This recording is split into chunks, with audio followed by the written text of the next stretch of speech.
You have big ambitions.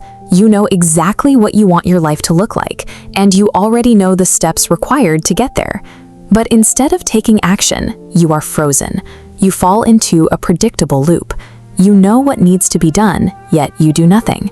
That inaction breeds a heavy sense of guilt, and over time, that guilt matures into a quiet acceptance of failure. Standard advice focuses on symptoms, like hiding your phone or deleting social media. We are going to look past those distractions to address the mechanical cause of this cycle. To begin, grab a pen and a piece of paper. Identify the one specific task you have been dreading the most and keep it in mind as we move forward.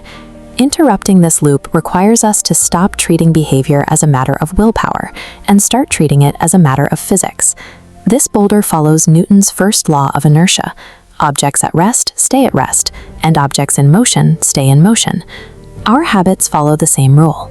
To get this boulder moving, it requires a massive burst of energy to overcome the friction of being at a standstill. Starting any new task demands that same initial surge. The point of failure occurs when we mentally inflate the energy needed for that first push. When the start feels too heavy, the brain retreats to activities that provide instant dopamine for very little effort. This resistance is a byproduct of mental inertia. Solving the problem is a matter of managing the physics of your momentum. Use your pen to write down the exact task you are currently avoiding on your paper. In its current form, this task possesses too much inertia to tackle directly. It is too heavy to get moving. Cross that task out. Below it, write down a microscopic, radically shrunken version of that same action.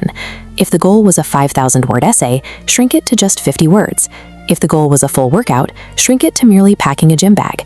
Shrinking the task reduces the energy required to start. When the action is small enough, the reliance on willpower or discipline disappears. To ensure you actually take that first step, we are going to apply the 2-minute rule to your microtask. Set a strict 2-minute limit for this action. Use a phone timer or the length of a single song. You have full permission to stop the moment those 2 minutes end. This removes the anxiety of having to perform a long, difficult job. This exit strategy makes the initial push acceptable to your brain. It bypasses the natural defense mechanisms that usually trigger when you face hard work. It is time to break your resting inertia. Prepare to act on your microtask immediately. Writers, prepare to write 50 words. Cleaners, find one piece of trash. Gym goers, reach for your bag. Pause this video now. Start your timer and begin moving. Welcome back. Observe the action you just took. Those 120 seconds represent the transition from a standstill to active movement.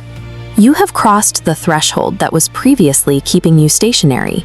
Even though you have permission to stop, you likely feel a desire to continue working. This is the second half of Newton's law.